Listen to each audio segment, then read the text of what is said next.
Olá, eu sou Giovanni de Souza, hoje são 14 de junho de 2021, são 22 horas e 1 minuto. Lição 4 da classe de jovens, Amós, adoração com justiça. Começando respondendo a hora da revisão, resposta número 1. Sua profecia condena a idolatria e denuncia as injustiças sociais. Resposta número 2. Amós era um pastor de Tecoa, Judá, que também trabalhava como boieiro e cultivador de sicômoros. Ele era um camponês, um legítimo representante das classes mais simples. Resposta número 3. Israel vivia um tempo de paz e de grande prosperidade material. A religião tinha se corrompido. A adoração a Jeová permanecia concomitantemente ao paganismo religioso e à idolatria. Resposta número 4. Por razões políticas. O objetivo principal era entreter os nortistas, a fim de que eles não cultuassem ao Senhor em Jerusalém. Assim, a riqueza do norte não afluiria para outra região política. Resposta número 5. Além do problema da idolatria, a adoração era teatral, desprovida de atitudes de justiça e amor para com o próximo. Rituais externos não constituem a verdadeira adoração. A adoração que agrada a Deus é feita a partir de um coração justo. Texto do dia. Vós que dilatais o dia mau e vocês chegais ao lugar de violência, que cantais ao som do alaúde e inventais para vós instrumentos músicos, como Davi. Amós capítulo 6, versículos 3 e 5. Síntese. A profecia de Amós nos ensina que justiça e retidão são elementos fundamentais para a adoração. Adoração, o que é adoração? Adoração é tudo aquilo que alguém faz que exalta a Deus. Pois bem, nesse cenário vemos, e sempre infelizmente veremos, pessoas que adorarão ao Senhor, mas não em espírito e em verdade. São apenas encenações teatrais, são apenas formas ou liturgias mecânicas que não exaltam ao Senhor. E é sobre isso. Isso é uma das questões a qual Amós falara. Introdução. O livro de Amós é surpreendentemente atual. Sua profecia condena a idolatria e denuncia as injustiças sociais que às vezes são normatizadas pelo status quo de um determinado grupo social. O mais triste é saber que o sistema religioso, assim como os demais, político, jurídico e social, podem se mancomunar junto à corrupção. O livro de Amós, sim, ele é extremamente atual. Veja que as injustiças sociais, até porque a profecia condena a idolatria. A idolatria no Brasil, por exemplo, ela é muito forte. Vemos situações de pessoas que praticam a idolatria de norte a sul do país. As pessoas acham que por fazer alguns rituais vão ser salvos por isso. Pessoas que são enganadas por questões muitas das vezes religiosas, apenas rituais, não passam de rituais. E também falam sobre a questão das injustiças sociais. O Brasil, apesar de ser extremamente rico, tanto em questões minerais como de água doce, energia solar, eólica e outras coisas, agronegócio, por exemplo, e tantas outras coisas, tantas outras riquezas, é um país extremamente mal administrado. Pessoas que, tanto a questão sistema religioso, político, jurídico e social, sempre em corrupção, sempre haverá corrupção onde há pessoas. Isso aí é inevitável. Entretanto, nós não devemos pactuar com essa corrupção e nem também fazer parte desta corrupção, nem ativa e nem passiva, de forma nenhuma. Nós temos que estar distante dessa questão de corrupção, nós temos que falar contra esta corrupção. E era exatamente isso que Amós fazia. E o que é bem pior nessas situações é que muitas pessoas acham essas coisas normais. É normal para muitas pessoas essas injustiças sociais. É muito normal a idolatria. Então veja que por conta dessas questões o país anda do jeito que está, né? Uma das razões, né? O profeta Amós, sua vida. O nome Amós significa carregador de fardos. Em alusão ao seu nome, podemos dizer que sua fala era pesada e a sua palavra uma carga do Senhor. Por causa de sua origem humilde, o profeta não apresenta seu sobrenome, indicando que sua família não era conhecida. Ele provinha de uma classe trabalhadora, portanto estava acostumado a carregar fardos. Deus chamou um homem calejado para uma dura tarefa.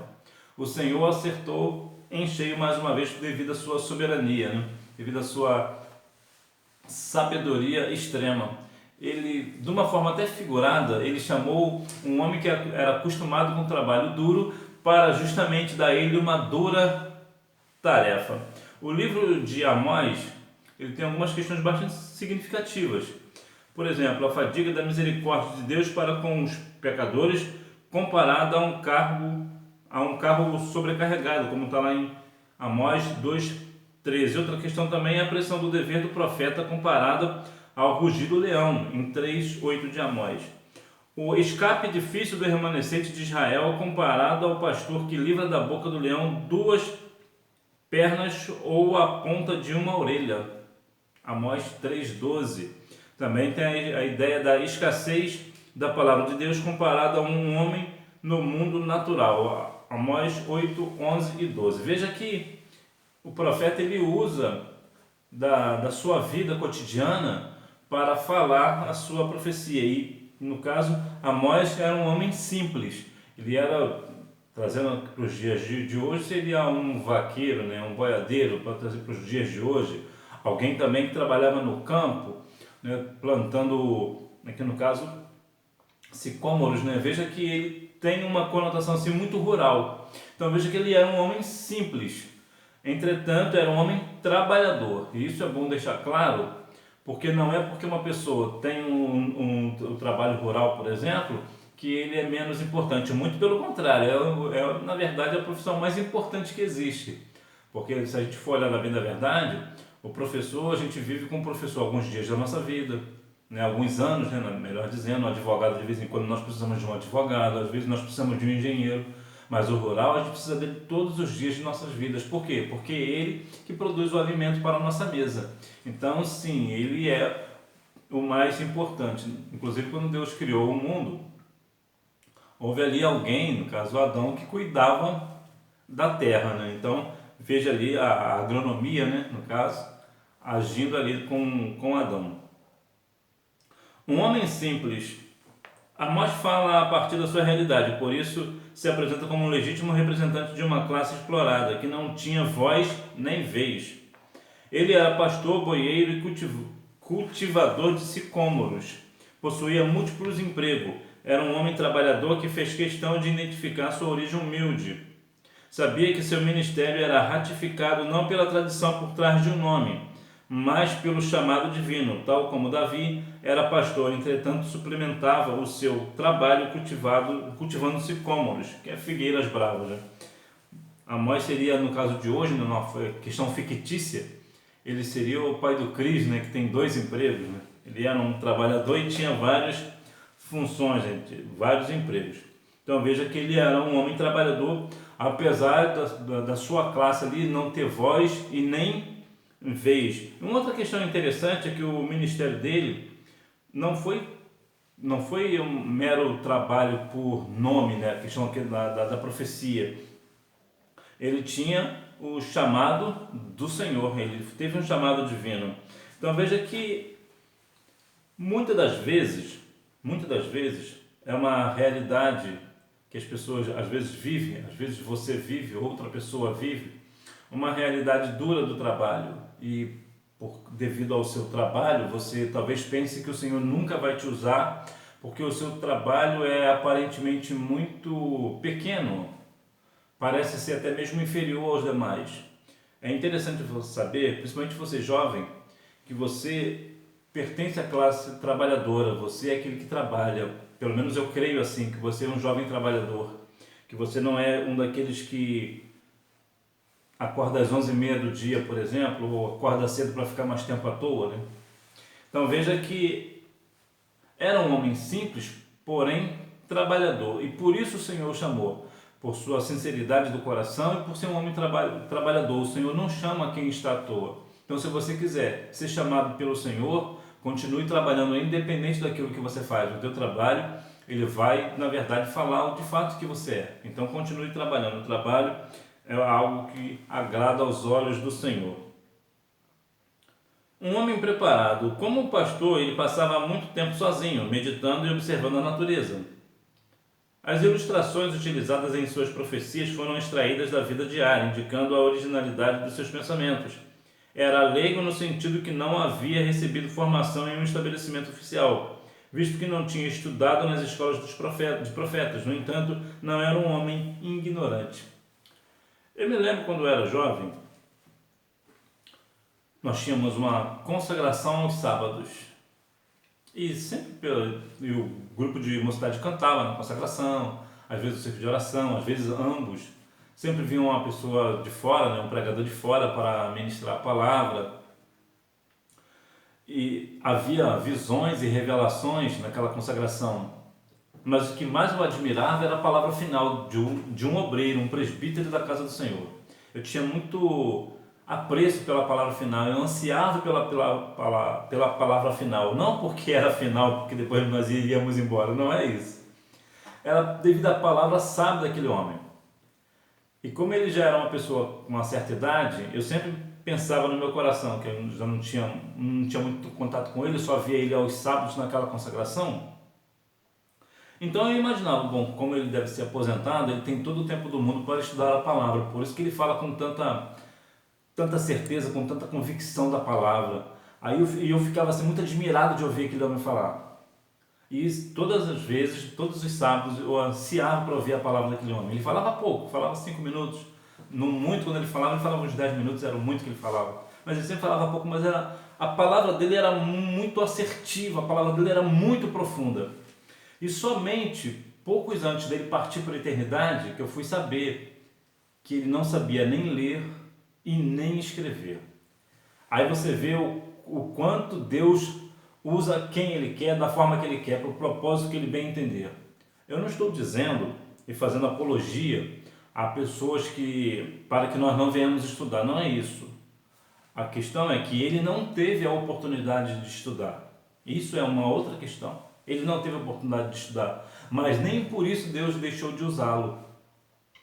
Então veja que ainda que ele não era preparado, né, esse obreiro não era preparado numa escola, por exemplo, ou tanto na escola secular, né, apesar de ser era aluno da escola dominical, né, como eu fiquei sabendo depois, mas o Senhor usava. Por quê? Porque ele estava preparado pelo Senhor.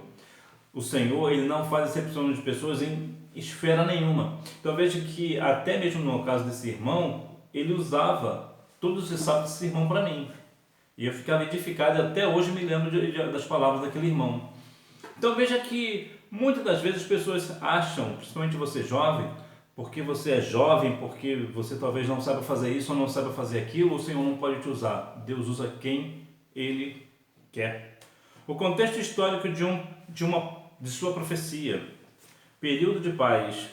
Amós desenvolveu o seu ministério na época. A paz experimentada pelos israelitas lhe trouxe uma sensação enganosa de segurança, por isso rejeitaram a mensagem de Amós. Que Deus nos livre da sensação enganosa da vida. Devemos guardar o nosso coração, entregando-o à autoridade de Cristo. Muitas vezes as pessoas são enganadas pela questão da prosperidade e da paz. Às vezes as pessoas, eu digo aqui a pessoa aqui no sentido cristão, o crente, o salvo na pessoa de Jesus. Para deixar claro, muitas das vezes, porque temos alguma prosperidade na nossa vida, nós achamos que o Senhor não vai ser contra aquilo que nós estamos fazendo. Engano nosso. O Senhor ele não pactua com o pecado. O Senhor ele não pactua com aquilo que está errado. Então veja que no momento de paz e de prosperidade, o Senhor trouxe uma dura profecia para Israel. Então nós não devemos achar que porque estamos na prosperidade ou na paz ou em ambos, o Senhor não vai nos dar uma palavra firme, não vai nos corrigir, vai achar que não, isso não é possível, isso não vem de Deus, porque nós estamos num período de paz e prosperidade que o Senhor nos deu, então Ele está de acordo com o que nós estamos fazendo. Não. Se nós estivermos fazendo errado, mesmo na prosperidade e na paz, o Senhor irá ser contra isso. Período de prosperidade. A vontade de acumular riquezas se tornou maior do que o anseio de obedecer à lei do Senhor. A ganância tem sido uma fonte de tropeço para muitos. Os pobres não eram tratados de forma justa. A luxúria dos ricos era conseguida à custa da opressão e exploração. Os ricos controlavam tudo, inclusive o judiciário. Quase que não saiu, hein? As decisões dos tribunais eram todas favoráveis aos ricos e extremamente opressivas aos pobres. Parece que não precisa falar muito, né? Parece que você já entendeu, né? Vê como é que a semelhança com o povo do Brasil, com o sistema brasileiro é parecido. Não é assim que funciona aqui. O pobre, ele é sempre opressivo, né? Sempre é oprimido, né? Pelos maiores, né? Pelos ricos, pelos empresários. Vê como é que funciona. A questão jurídica, né? A questão das leis, por exemplo, vai ficar sempre do lado da pessoa que tem mais dinheiro, né? A lei, na verdade, é como uma teia de aranha, bem da verdade, né? É uma boa comparação, não é? Por quê? Porque a teia de aranha, ela prende os pequenos insetos e deixa os grandes escaparem. É assim também a lei. A lei, ela prende somente os pequenos, os pobres, os mais necessitados e permite que os grandes, né? Os poderosos, empresários, políticos, escapem, mesmo roubando milhões. Então veja que há grande semelhança aqui, né? Uma grande semelhança. Então veja que o poder judiciário, ele vai sempre ficar do lado daquela pessoa que tem muito dinheiro, mesmo sendo uma pessoa, um traficante, por exemplo, um traficante que ele tem muito dinheiro, o judiciário, né? O judiciário que eu falo no sistema geral, né? Num todo, né? A justiça vai tender para ele. Vemos alguns casos, inclusive aqui no Brasil, recentemente, de órgãos da liderança do governo que liberou um traficante, né? O traficante saiu pela porta da frente. Então veja que a semelhança daquela época de Amós para hoje é completamente atual, é a mesma coisa. Então sim, o livro de Amós é um livro muito atual. Paganismo religioso. A força material de Israel contrastava com a sua fraqueza moral. O sumo sacerdote Amazias, por exemplo, era de classe leiga e não provinha da descendência sacerdotal.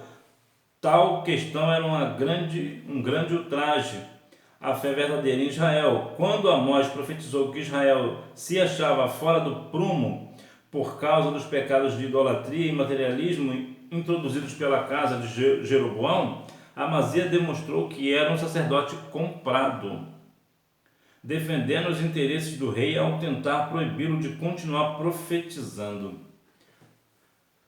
Sim, sabemos que não existe mais sacerdote nos dias de hoje, mas se compararmos o sacerdote como um pastor, por exemplo, ou um líder de congregação, um líder religioso, você não vê também que tem muitos também que são comprados? Vê como é atual o livro de Amós? Vê como o paganismo religioso continua, né? O paganismo que paga, né? Vamos botar aqui num trocadilho aqui, né? Um paganismo que paga e um paganismo pagão, né?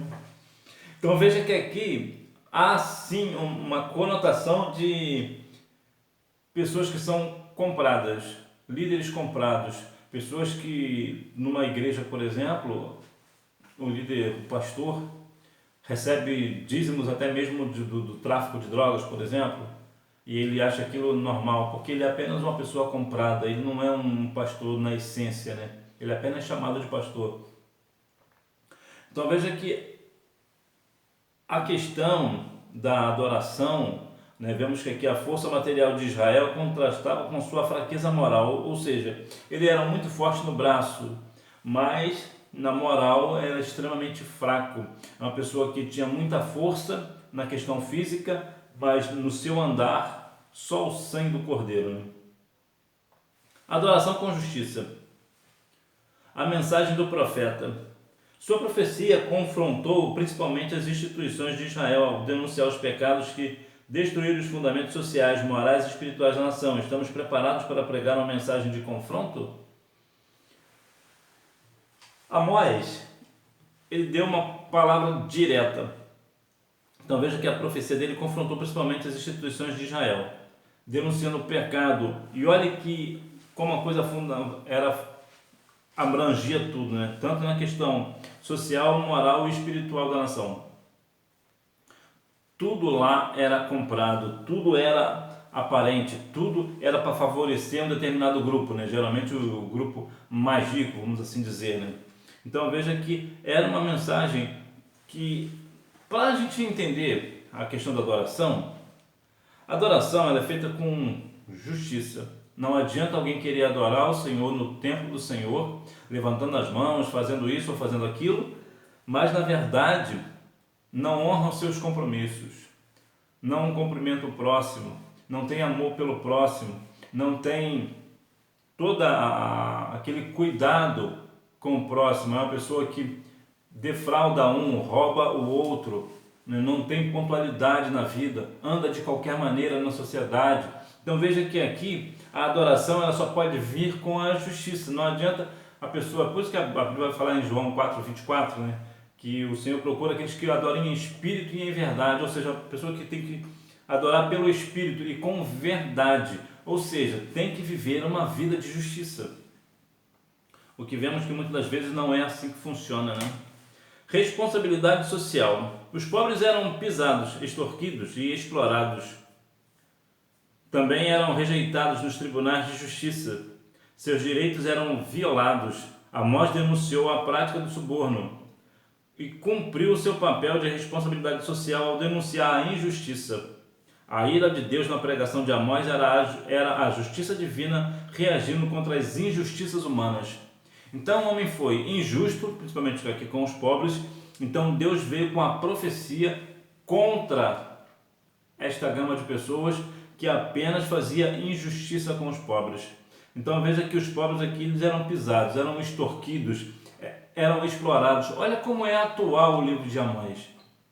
Também era rejeitado nos tribunais de justiça. Quantas das vezes as pessoas, os pobres, né, os necessitados, os carentes, são pisoteados e injustiçados nos tribunais.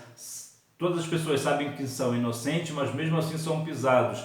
E mesmo quando não são inocentes, levam uma pena muito maior por uma coisa menor em comparação àquele que rouba muito, por exemplo. Ele tem uma pena pequena e às vezes nem tem, mas o pobre que está errado, né, ele de fato está errado, fez algo errado, mas fez algo pequeno em comparação a outra pessoa, e ainda assim vai receber uma pena maior do que aquela outra pessoa. Então veja que aqui acontece as mesmas questões da época de Amós. Adoração com justiça. O sacrifício desprovido de justiça representava uma transgressão ao Senhor. Os cultos foram embelezados com a contratação de levitas, muitos músicos profissionais que não descendiam da linhagem de Levi foram contratados para tocar nesses templos. A música oferecida para as pessoas era excelente, enquanto a adoração sincera a Deus era precária. E você que de repente você é músico da casa do Senhor, será que você também não está fazendo apenas uma apresentação barulhenta, vazia? Será que você não está sendo comprado? Vivemos uma vida atualmente materialista. E muitas das vezes os cristãos, principalmente aqui a questão dos músicos, aqui a gente vai falar direto, apesar que é bom deixar claro que nem toda a adoração musical é de fato adoração ao Senhor. E não é somente com música que nós adoramos ao Senhor, não é somente com louvor que adoramos ao Senhor. Como eu disse no início, adoração é tudo aquilo que alguém faz que exalte ao Senhor. Então, se você faz uma determinada coisa, e essa coisa, isso que você faz, esse ato que você faz, exalta ao Senhor, então isso é uma adoração. Mas o que eu digo aqui no contexto direto é que muitos músicos são até mesmo profissionais. E por serem profissionais, eles querem ganhar para se apresentar na igreja. Então veja que eles não vão lá para exaltar o nome do Senhor, vão lá para ganhar dinheiro, vão lá para se apresentar aos homens. E por isso a música fica completamente perfeita. A música fica perfeita. A apresentação ali para o homem fica perfeita, mas Deus não aceita. Por quê? Porque não é uma adoração ao Senhor. Eu me lembro que uma vez eu estava num culto de mocidade e como eu vim do mundo, eu tinha algum conhecimento de música. E uma vez eu estava num culto de mocidade numa congregação nossa, e os músicos deram a oportunidade para os músicos, que inclusive é uma coisa que é até um pouco raro, né? Não é todo lugar que dá a oportunidade para os músicos tocarem. Eu digo tocar específico, né? Somente os músicos tocando. E eles começaram a tocar uma música, eu falei, não é possível que eles vão tocar essa música. E sim, eles tocaram uma música internacional de um cantor chamado Phil Collins. E eu fiquei pensando, não é possível que estão tocando isso dentro da igreja. Entretanto, no final do culto, quando foram dar a palavra para o mensageiro não perdeu a oportunidade, um pregador certo, inclusive amigo meu, ele acabou com os músicos, falou toda a verdade, disse entre uma coisa e outra que a casa do Senhor é casa de oração e não é para ser tocado músicas seculares dentro da igreja. Então veja a que ponto que nós chegamos. Então veja que nem toda aquela pessoa que está tocando ali, aqui é claro que foi um caso atípico, né, de tocar uma música dentro da igreja, isso não se deve fazer em hipótese nenhuma, nem em casamento, nem em festa, nem em celebração, em hipótese nenhuma se toca uma música secular dentro da igreja, dentro do templo, de forma nenhuma, sem exceção, não existe exceção para tocar uma música secular dentro da igreja, só para ficar claro. Conclusão, a justiça social pregada por Amós aponta para a obediência aos princípios da palavra de Deus. Devemos lembrar de que os fundamentos da verdadeira religião são constituídos pela forma como tratamos o próximo. Adoração sem justiça é uma ofensa a Deus. Uma religião que diz honrar a Deus, mas despreza, explora ou oprime o semelhante é uma fraude. Amós nos ensina que a verdadeira adoração exige comunhão vertical com Deus e horizontal com o próximo. Então, aqui de uma forma geral, a nossa adoração ela tem que adorar a Deus, mas também tem que estar em comunhão com o nosso próximo. Não adianta nós querermos adorar ao Senhor dentro do templo e fora do templo nós vivermos de qualquer maneira com o nosso próximo, não estender a mão, por exemplo, né? Então veja que hoje vivemos muitas das vezes igrejas, no quesito aqui da adoração, que fazem coreografias que pelo menos 95% das vezes que se fazem coreografia dentro da igreja são completamente fora do propósito divino. E por que isso? Principalmente meninas com roupas sensuais, transparentes, que mostram aquilo que não deve. Os meninos também com roupas que mais parecem roupas femininas do que outras coisas. E mesmo quando estão decentes, a adoração não é verdadeira. Não é. Na grande massa esmagadora das vezes, não é uma adoração verdadeira. É apenas uma apresentação ao homem. Aí o pastor acha bonito, talvez o círculo de oração acha bonito, os jovens achem bonito, talvez as crianças também, os adolescentes, mas o Senhor, não. Esse não acha bonito. Isso não tem nada de Deus. Não estou dizendo que toda coreografia ou jogral, como querem chamar, né? Alguns lugares chamam diferente, outros veem que há uma diferença entre um e outro, outros acham que é a mesma coisa. De qualquer forma, há alguns, por exemplo, que sim, são inspirados pelo Senhor, é uma adoração ao Senhor, mas algumas questões, algumas raras exceções. Então isso não deve ser uma doutrina dentro da igreja. Todo culto tem que ter uma coreografia, por exemplo. Não, isso não é doutrina. Isso não faz parte da liturgia do culto. Por quê? Porque, como eu digo e repito, a grande massa esmagadora das vezes que as pessoas se apresentam com uma coreografia dentro da igreja querem apenas se apresentar uns aos outros, querem apenas apresentar ao homem, querem apenas mostrar que sabem dançar, que sabem cantar, que sabem fazer gestos e somente isso, não passa disso. É uma adoração Não, na verdade, não adoração, é uma apresentação extremamente vazia. Por mais que seja perfeita para o homem, não é perfeita para o Senhor. Inclusive, passa muito longe de ser ao menos uma adoração ao Senhor e ainda mais perfeita, né? Mas que Deus em Cristo continue abençoando a sua vida, que você, a cada dia que passa, você tenha no seu coração o desejo sincero de adorar ao Senhor em espírito e em verdade, não somente com o seu louvor, mas também principalmente com as suas atitudes, de não defraudar o próximo, né? Não roubar, não fazer nada aquilo que não provém de uma pessoa cristã. Que Deus em Cristo continue abençoando a sua vida, que você tenha uma boa aula, não deixe de ir à escola bíblica dominical, até porque quem faz a escola é o aluno. Tchau!